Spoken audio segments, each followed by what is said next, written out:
on a rencontré, pour le témoignage la plus marquante, c'est une dame avec une canne puis son mari. J'ai abordé la dame, j'ai dit, bon, je vais vous amener une canne. Moi, j'aime la prière, puis souvent, je vois des guérisons. Puis là, elle me dit qu'elle souffrait de fibromyalgie, fait que j'ai prié pour elle. Puis elle me dit par la suite que son mari avait mal dans l'épaule, une douleur d'à peu près 7 sur 10. Fait que là, j'ai invité Marie-Pierre à imposer les mains. Fait qu'elle a commandé la guérison dans le nom de Jésus et il y a eu une guérison. Tantôt, j'ai rencontré Denis qui a été au Costco, qui a rencontré le même couple. La dame a témoigné à Denis, elle a dit qu'elle n'avait plus aucune douleur dans son corps de la fibromyalgie, puis que là, le monsieur était capable de faire ça avec son bras, ce qu'il ne faisait pas avec nous autres, il n'avait pas fait ça. Fait que vraiment, là, il y a eu vraiment une véritable guérison, fait que moi, je suis vraiment béni et ça a été rencontré par la suite, parce que ça fait chaud au cœur. Ensuite, on est allé au promenade Saint-Bruno, et chaque suite, c'est promenade, c'est Bruno, mais promenade, c'est vrai. Ah oui, je pense. Promenade à Drummondville, ben oui. Et c'est ça, on a encore rencontré des gens. Quel témoignage que je pourrais dire? Il y a une dame. C'est lequel? Il y a une dame qu'on a témoigné dans une allée elle attendait le Père Noël avec ses enfants. Fait qu'on a dit à Zacharie, tu vas aller rencontrer le Père Noël parce qu'on veut aller parler à cette dame-là. Elle avait des béquilles, elle avait une botte. Fait qu'on a témoigné à elle, vraiment, puis on a témoigné de l'Évangile, on a vraiment pris le temps d'expliquer le plan du salut. Moi, elle n'avait pas de douleur, mais moi, je suis convaincu, j'ai dit, il y a eu une guérison, tu vas voir, quand tu vas emmener ta botte, t'en reviendras pas, les médecins ne comprendront pas. Puis ses enfants étaient là, son chum était là, ils ont tout entendu le plan du salut, il y a une semence qui est saluée. Gloire à Dieu. Voilà en gros, en bref. Merci Jésus.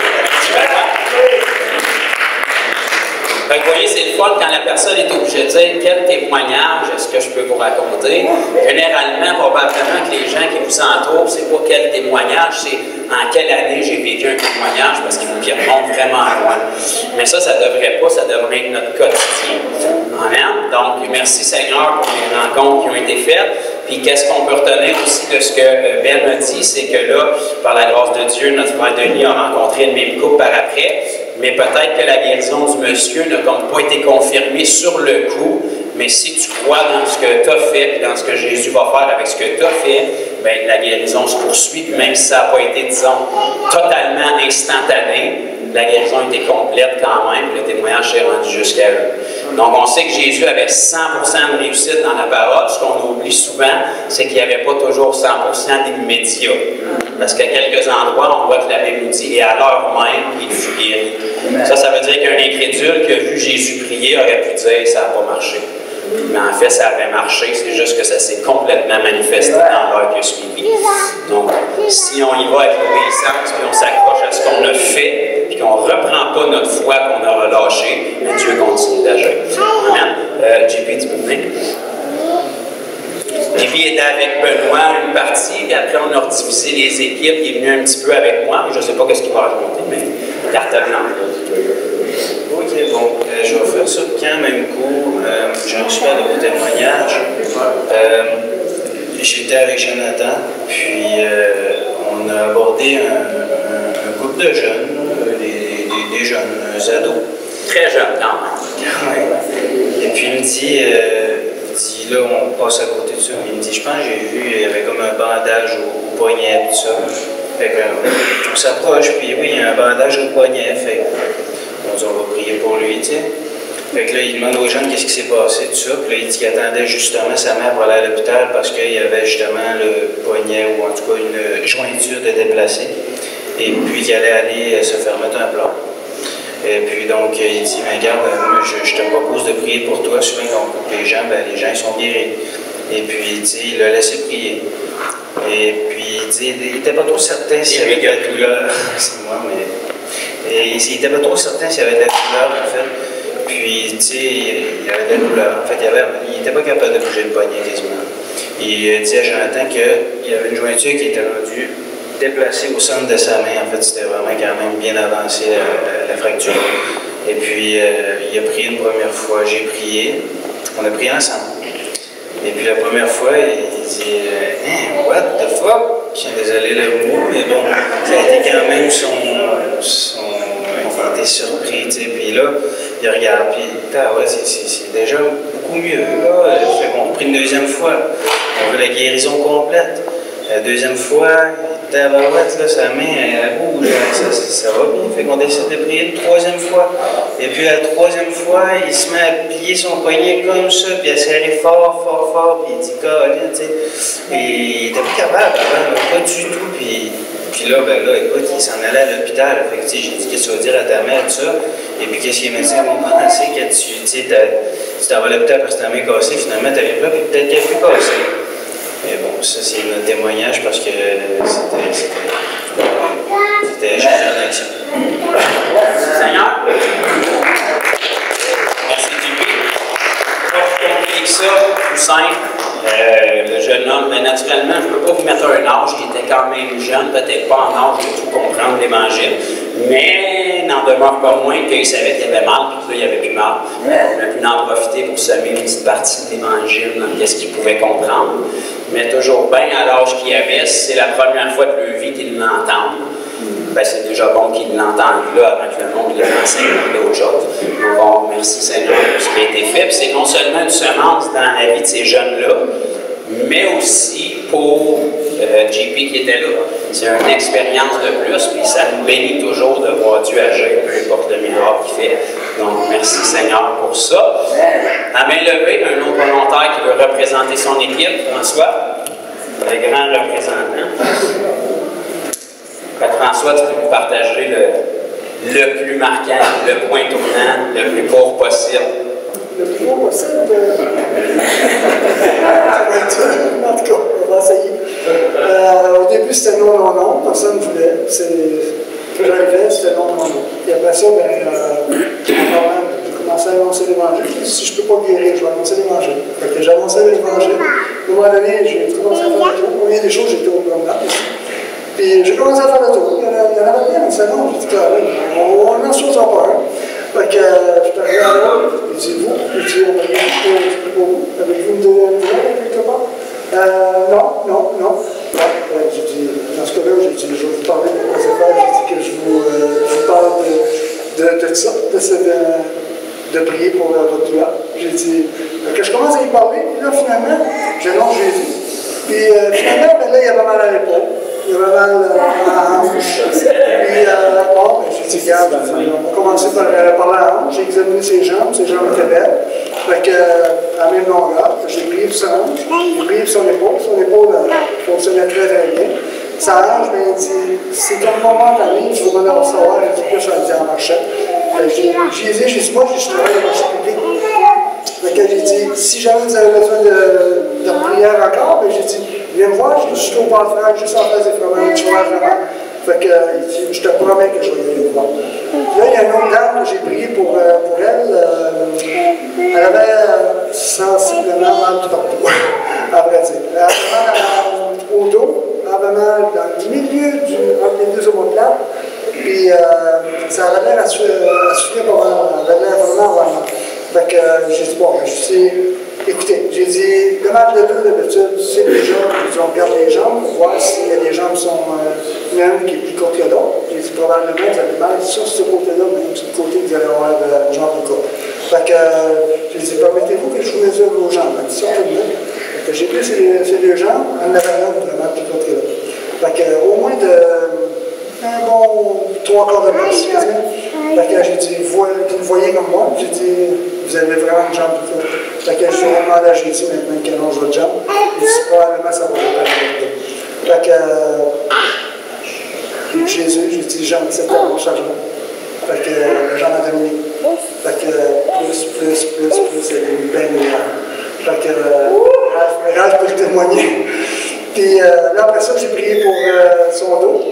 Puis j'ai prié après ça pour le milieu de son omoplate qu'elle avait bien mal. Fait que j'ai dit, voyez-vous une différence? Elle dit, Elle dit, c'est embêtant un petit peu. Elle dit, ça a l'air un petit peu mieux. Fait que j'ai dit, si vous voulez, je peux prier encore pour vous. Elle dit, c'est parce que mon amie de femme, elle dit, elle était au magasin pendant ça là. Fait qu'elle est arrivée, elle dit, je dois partir. Moi, je vais vous dire, j'ai dit, moi, je suis au marché public. Si jamais vous avez besoin de prière, elle dit, on va continuer le traitement. J'ai dit, c'est pas moi qui guéris, j'ai dit, c'est Jésus. Fait que j'ai eu le temps d'y annoncer même le plan du salut. Puis c'était merveilleux, j'ai trouvé ça assez bien. Puis il y en a d'autres que non, vous voulez rien savoir. Puis finalement, en parlant avec eux autres, j'ai pu annoncer tout le plan du salut au complet, mais il n'y avait pas besoin de guérison. Ben, il y aurait dû. Mon cerveau, mon but premier, c'est d'annoncer la parole. Fait que la guérison, ça, c'est pour t'amener justement à prononcer le plan du salut. Gloire à Dieu.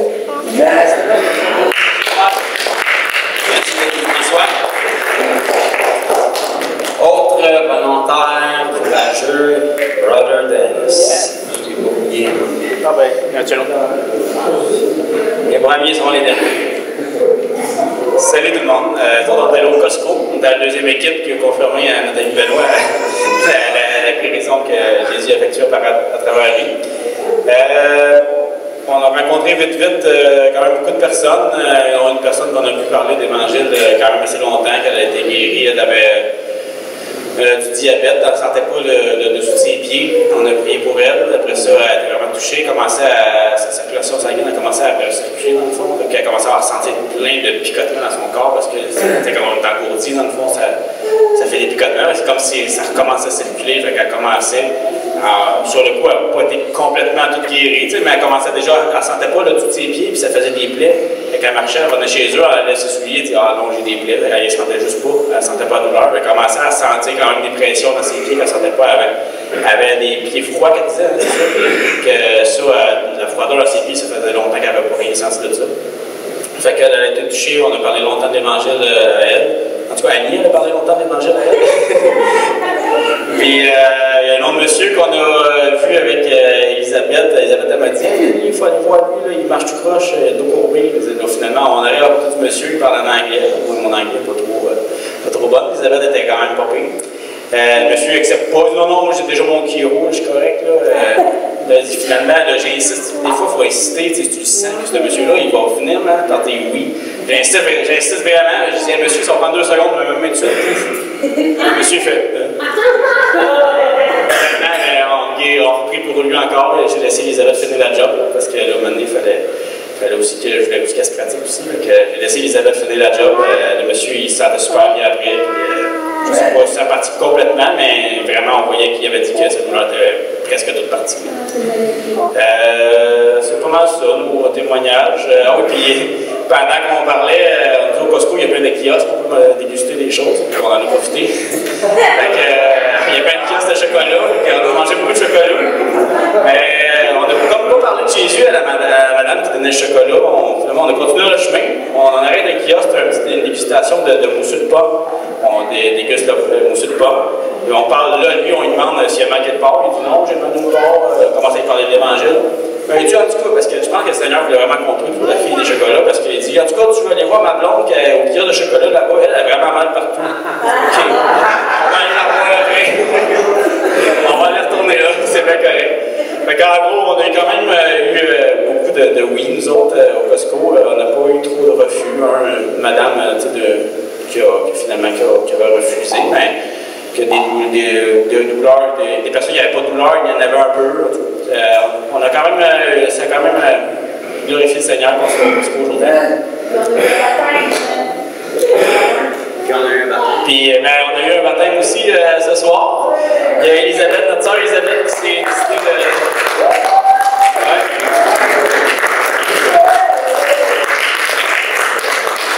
En revenant, tantôt, vers 5h30, 6h, elle parlait avec Annie et Lisa, puis on dit c'est go, on le fait là.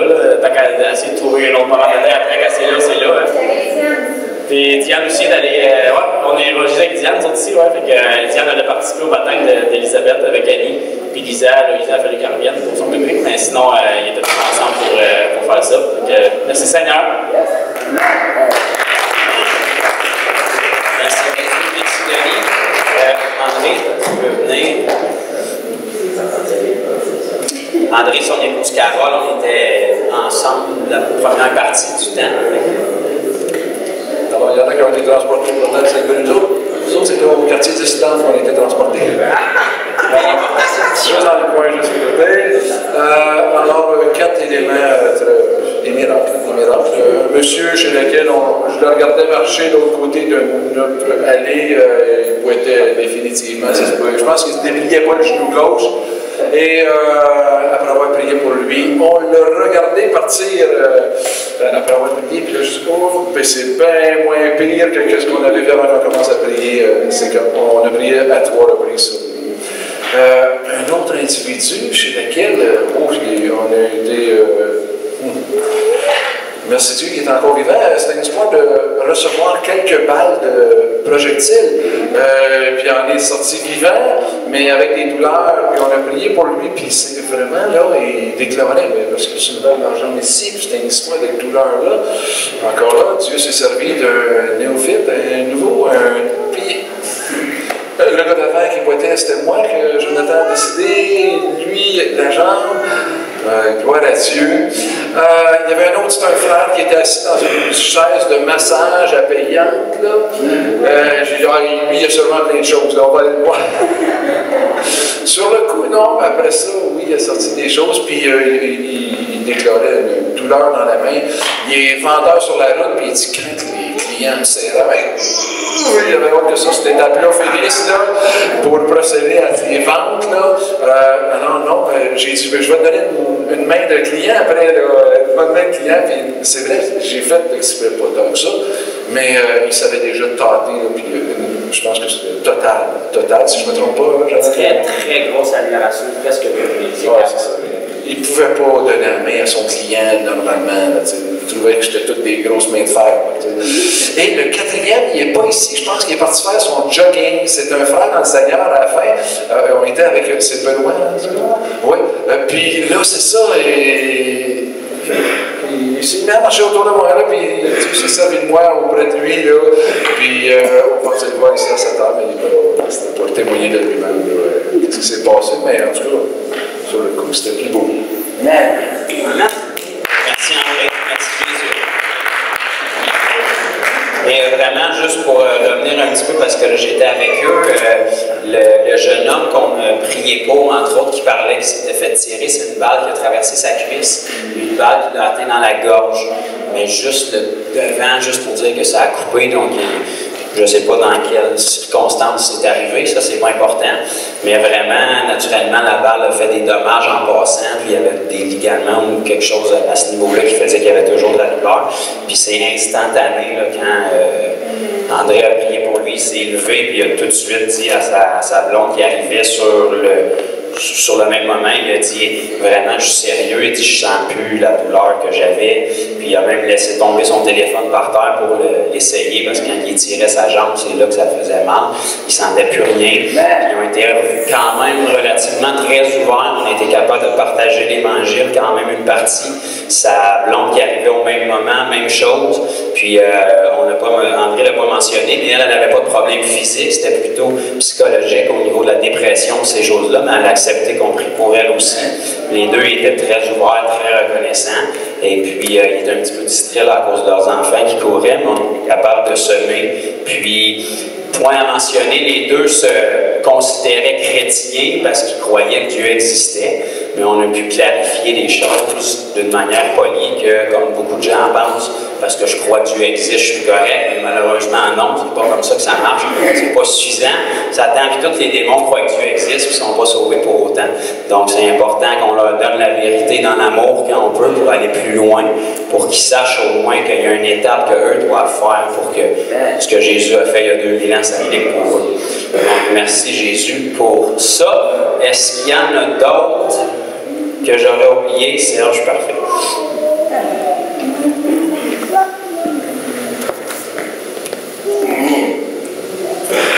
Alors bonsoir, moi je veux juste vous dire que c'est des Kickstart qu'on fait, hein? C'est des gens qui n'ont jamais fait ça, qui le font.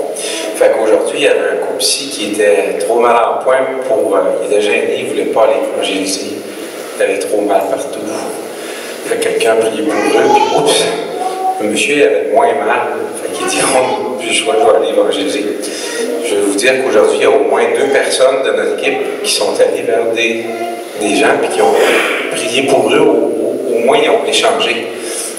Samuel ne l'avait jamais fait.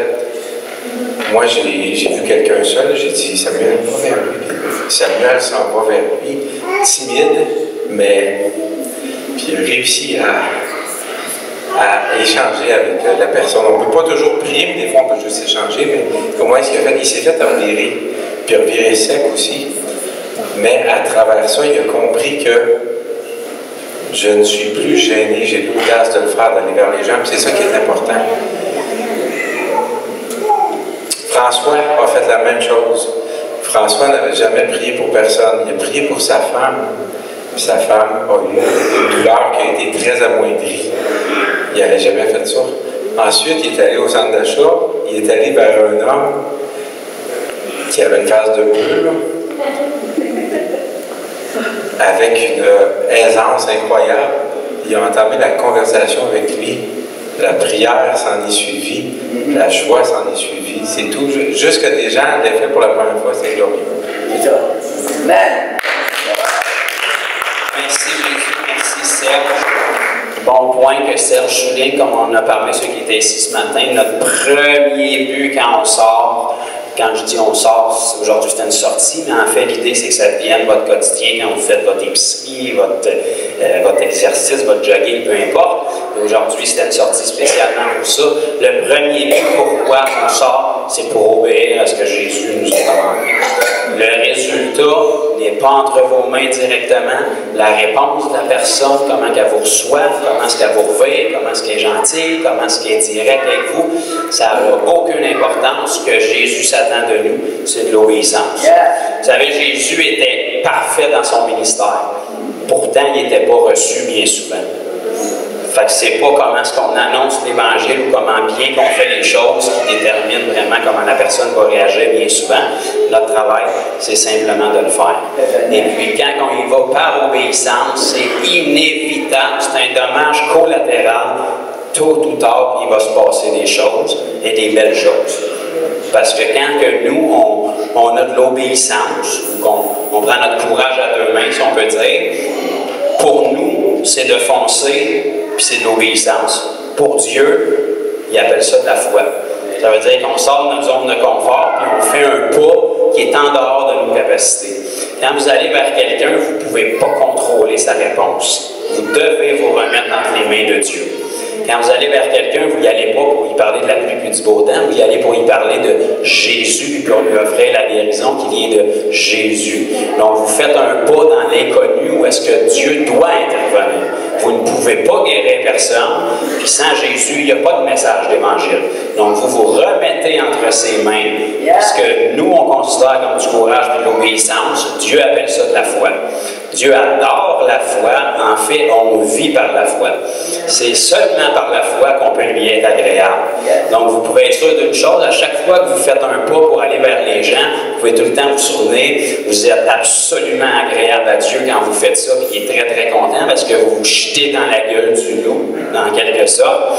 Jésus a envoyé ses disciples avec le speech de motivation le plus mauvais qui existe. Il a dit, je vous envoie comme des agneaux au milieu des loups. C'est pas comme ça que tu motives tes troupes d'habitude, mais ce que ça veut dire, c'est vous n'y allez pas avec vos propres capacités, mais vous y allez avec les miennes. Parce que la seule raison pourquoi tu envoierais un agneau au milieu des loups si tu es saint d'esprit, c'est parce que tu sais que le berger est en arrière, puis si les loups n'ont pas peur de l'agneau, ils ont certainement peur du berger. Donc, quand Jésus nous envoie pas seul. Il a dit, je suis avec vous, si vous allez, je suis avec vous tous les jours jusqu'à la fin du monde. Donc, vous allez comme un petit agneau, mais le berger est en arrière avec sa grosse houlette, et les loups vont plier parce qu'ils n'ont pas peur de vous, mais ils ont peur du berger qui est en vous et qui vous suit. Amen. Est-ce qu'il y a d'autres personnes qui aimeraient partager un témoignage rapide de ce qu'ils ont vécu? Je crois qu'on a fait le tour de pas mal toutes les équipes. Je suis sûr qu'il y a eu Julien. Viens, frère Julien. Julien n'était pas avec nous ce matin, il est arrivé en renfort cet après-midi. Je suis content qu'il soit là. Moi, j'étais limité dans le temps parce qu'à 3 heures, il fallait qu'il parte. Nous autres, on a vécu un peu l'envers de la médaille. qui veut dire se faire rejeter par tout le monde. Mais si on est comme Jésus, c'est sûr qu'on va se faire rejeter. Mais je suis content parce que je les ai exhortés à se faire baptiser. Puis je crois que c'est vraiment dans le package d'un chrétien qu'on doit recevoir le baptême pour vraiment être comme un disciple de Jésus qui se faisait baptiser. Puis j'ai trouvé que la femme, elle avait une belle approche, elle travaillait déjà dans les milieux sociaux. Puis j'ai abordé une personne avec chacune des personnes qui étaient là. Puis aussi, je les ai mis en contact avec mon groupe d'évangélisation. J'ai donné ma carte, donc s'ils veulent poursuivre, ils vont poursuivre. Mais c'est pas mal tout. Là. Merci Jésus, merci Julien. C'est important, comme Julien dit, d'avoir, si on peut dire, l'envers de la médaille aussi. Et c'est sûr qu'à un moment donné, vous allez avoir des rejets. OK? Mais il ne faut pas se décourager pour ça. Ce que les gens rejettent, ce n'est pas nous, c'est le message qu'on vient nous annoncer. Okay? Donc, c'est juste normal. Puis, avec le peu de persécution qu'on a au Québec, le rejet qu'ils vont vous dire, ça ne m'intéresse pas, ou j'ai pas le temps, ou je ne suis pas d'accord, ou je ne crois pas à ça.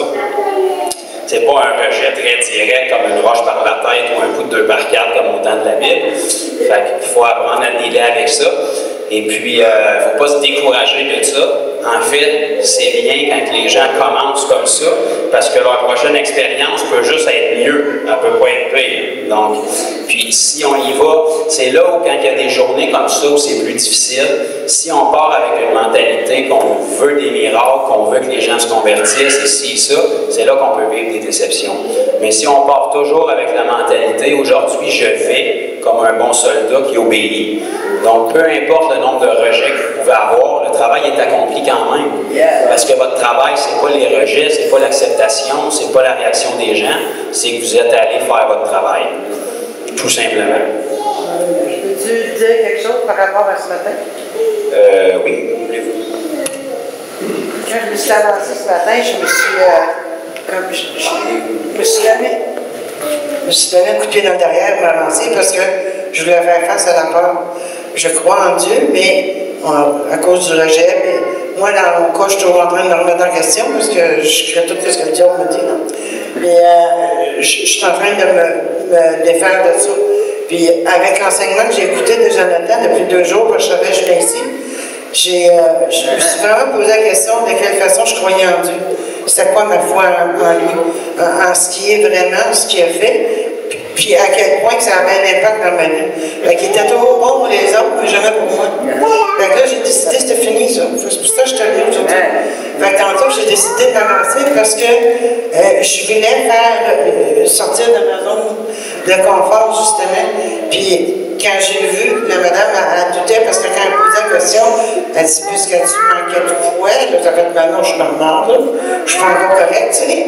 Après ça, je dis, non, je sais en qui je crois, là. Fait que moi, mon combat dans ma tête, c'était, non, je sais en qui je crois.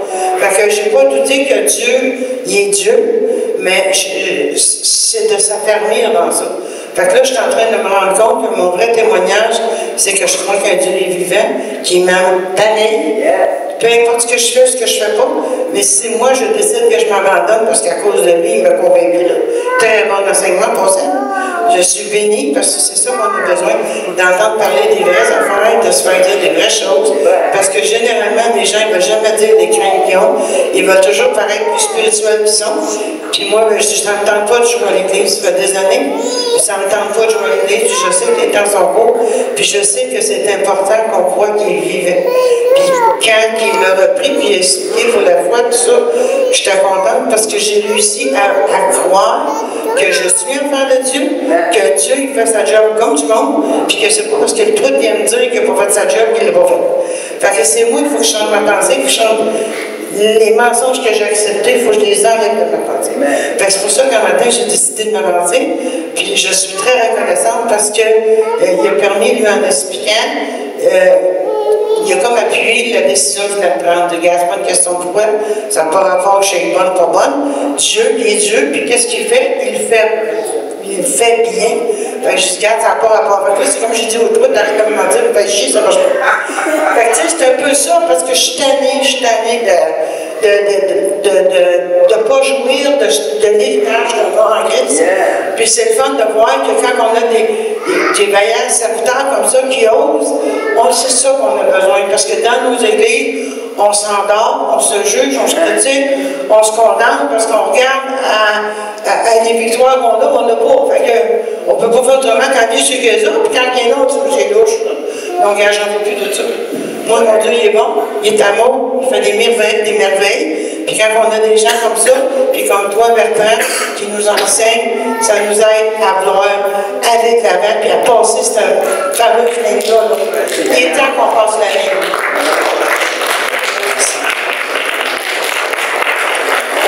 Merci Jésus, c'est pour des témoignages comme ça qu'on fait des journées comme ça, c'est vraiment.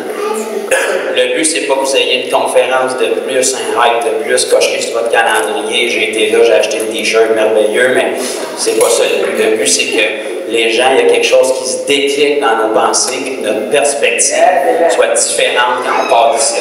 Parce que peu importe l'expérience, le hype que vous pouvez avoir dans une fin de semaine, dans une réunion, s'il n'y a pas une transformation qui se fait au niveau de votre intelligence, vous allez retomber dans votre pattern en sortant. Ça peut prendre une journée, 2 journées, 1 semaine.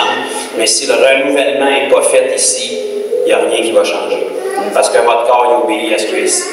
Même si votre esprit est bien disposé, si votre tête ne comprend pas les choses comme il faut, vous allez retomber les mensonges de l'ennemi, puis vous allez retomber tout croche. Ce que Dieu veut, c'est qu'on soit renouvelé, qu'on saisisse la vérité. Une fois que tu connais la vérité, là, le mensonge, il n'y a plus de pouvoir. Parce que tu le vois venir gros comme ça quand il arrive. La seule raison pourquoi on croit des mensonges, parce qu'on ne connaît pas la vérité, puis tout mensonge a l'air d'une vérité. Sinon, on ne l'accepterait pas. Mais si tu connais la vérité, tu vas être capable de repérer le mensonge longtemps d'avance, puis tu ne tomberas pas pour le mensonge. Amen. Donc, juste avant qu'on poursuive, je n'ai pas oublié personne. Il n'y a personne qui veut partager d'autres choses qu'ils ont vécues. Pierre, pas trop sûr. Tu peux dire un mot, n'importe quoi qui peut aider les gens. Juste pour une rare fois, là, on a eu juste des refus, nous autres. Mais parce que c'est très rare, habituellement, à un moment donné, ça peut être 3, 4, 5 refus. Puis à un moment donné, il y a quelqu'un, puis là, à partir de ce moment-là, ça bouge. Mais là, au moins 10 refus, puis après ça, c'était fermé. En tout cas. Mais là, j'étais un petit peu déçu pour les gens qui étaient avec moi, parce que les autres, ils n'avaient pas vécu. Mais, quand on a jasé après, puis le frère et la sœur étaient tellement contents. Moi, je t'ai OK, comment ça? Ben, on a pu juste obéir. C'est comme je viens de dire, on a obéi, puis on a compris le mindset. Ils ont compris la façon de penser. Juste aller. Puis là, j'ai dit, regarde, quand vous allez être chez vous, vous allez continuer. Oui. La première chose qu'on va faire, quand on vient chez nous, c'est-à-dire eux autres qui reviennent demain, là, je pense, ben, c'est la première chose qu'on fait, on s'en va dans les rues, on s'en va rencontrer la première personne qu'on rencontre, on va y parler. Fait que, juste ça, moi, je me dis, OK, la job a été faite aujourd'hui. La autre a dit, j'ai jamais été gonflé. Tu sais comment on dit gonflé, là, de même, là, tu sais, là. Elle dit, je suis toute, c'est pas de bon terme, là, mais en tout cas, elle était toute allumée comme ça. Il n'y a pas rien qui s'est passé de miracle extérieur, mais à l'intérieur, il y en a eu un miracle. Justement, la façon de passer, le mindset a changé.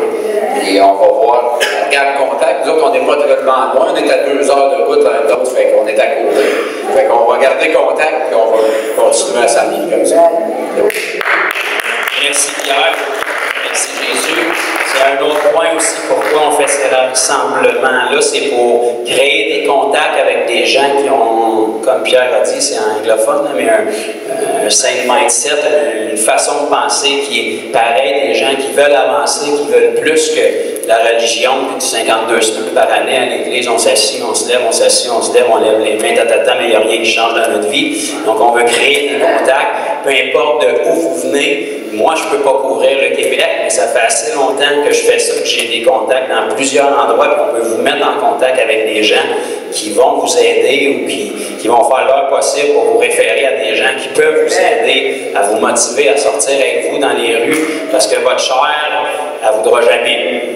Même si ça fait 100 fois que vous voulez sortir, même si vous avez vu plein de miracles, à chaque journée, vous allez vouloir sortir, votre chair ne voudra pas. Vous n'avez pas besoin de délivrance, je vous avertis d'avance, c'est juste normal.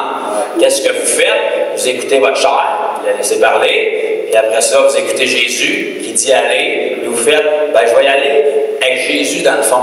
Fait que ma chair, ben, reste dans ton trou. Ben, vous continuez, vous y allez.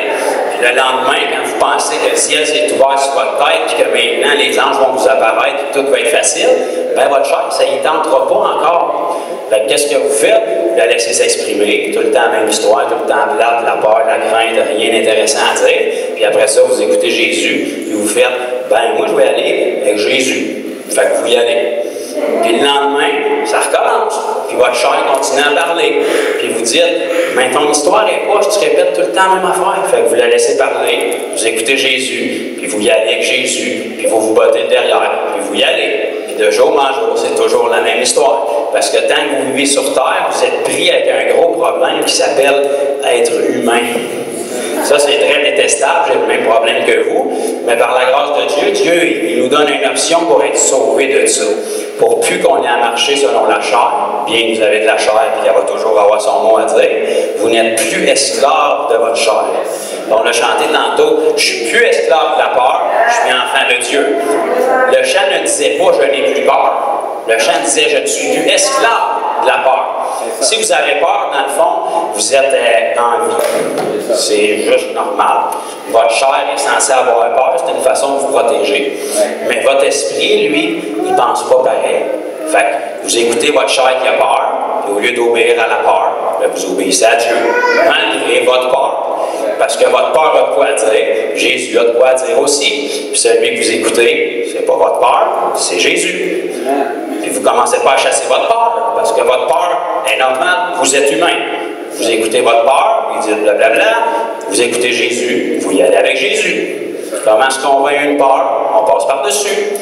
Puis à chaque fois que vous allez franchir les étapes, ben à chaque nouvelle étape, il y a une nouvelle peur. Puis à chaque nouvelle étape, il y a un nouveau défi. OK?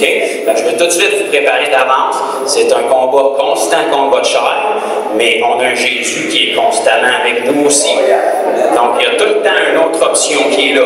Il y a l'option de votre chair, il y a l'option de l'esprit. C'est pour ça que Paul éperdument continuait à répéter aux églises, ne marchez pas selon la chair, mais marchez selon l'esprit.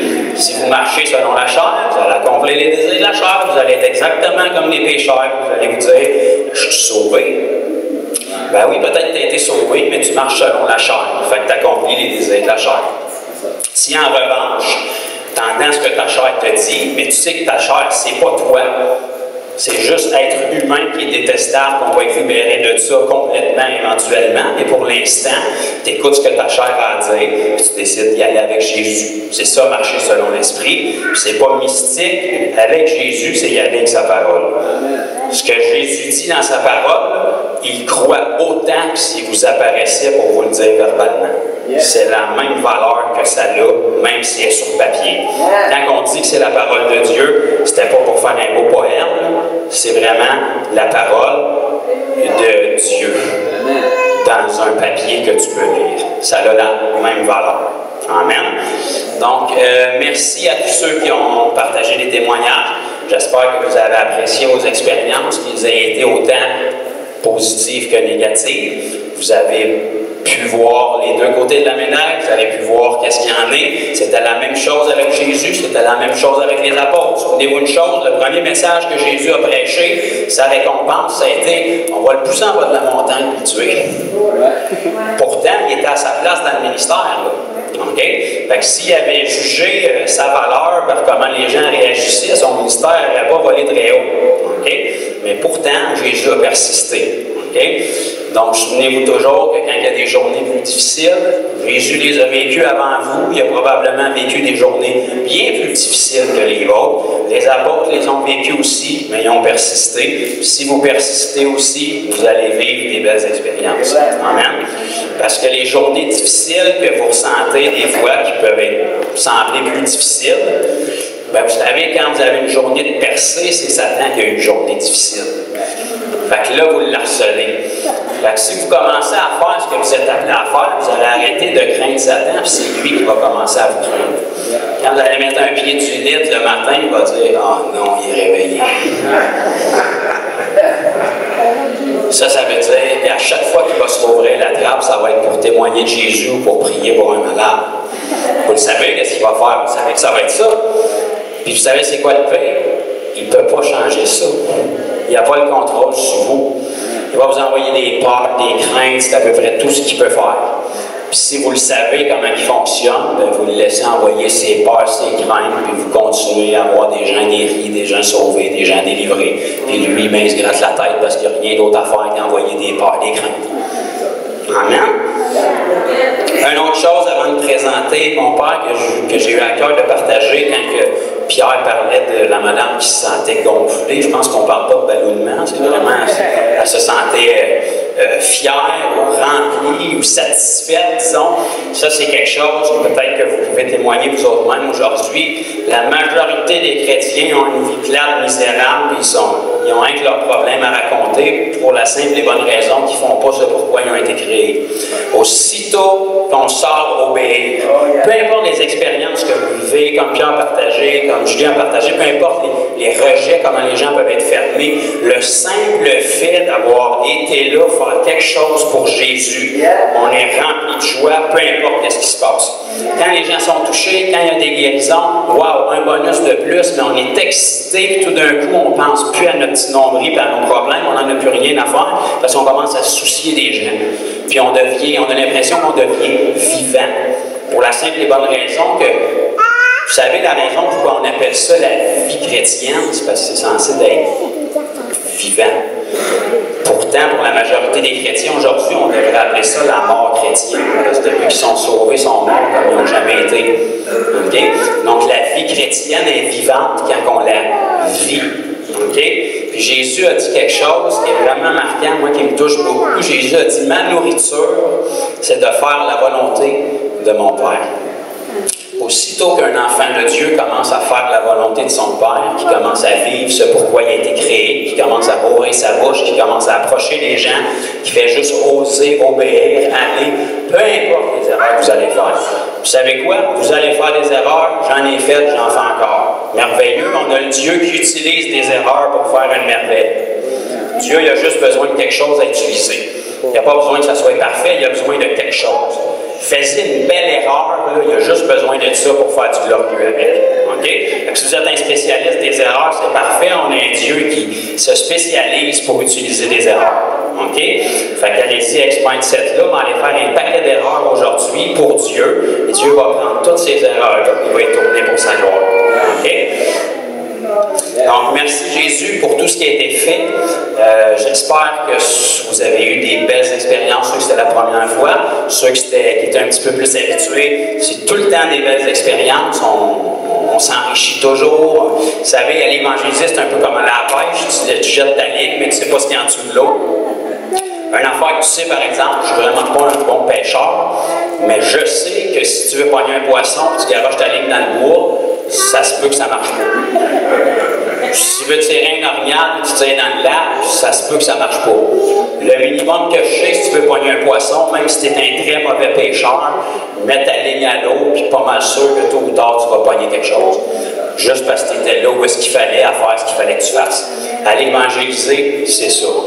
Tu ne sais pas ce qu'il y a en dessous de l'eau, les gens ont tous des beaux sourires en apparence, mais la majorité, ils ont des vies complètement brisées. Tu fais juste mettre ta ligne à l'eau. Tu n'as pas besoin d'être un bon pêcheur. Tu mets ta ligne à l'eau, tu lances la ligne, tu sais, c'est tout ce qui bouge. Tôt ou tard, même si tu n'es pas le meilleur des pêcheurs, tu vas tomber sur quelqu'un qui avait faim et qui va mordre. On est des pêcheurs d'hommes, après tout. Donc, souvenez-vous de ça. Je ne sais pas ce que Dieu a mis à cœur à mon Père de partager. Je vais vous encourager aujourd'hui, pour certaines personnes, ça a peut-être été une première expérience. C'est très merveilleux de commencer, Mais c'est très facile de commencer puis d'arrêter. Puis vous savez, si vous commencez, vous arrêtez, bien dans le fond, vous avez commencé pour rien. Ça va même vous faire des belles expériences à raconter à vos enfants plus tard. À un moment donné, on a fait ça, mais ça ne change pas grand-chose.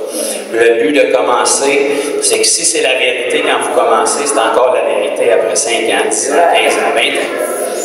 Puis si on commence par obéissance, c'est encore l'obéissance après 5 ans, 10 ans, 15 ans, 20 ans. Donc on se fait une idée, on décolle, et on n'arrête plus. Amen. Ça, c'est de la foi et de la persévérance. C'est la chose qui hérite des promesses de Dieu. On rajoute la persévérance sur notre foi.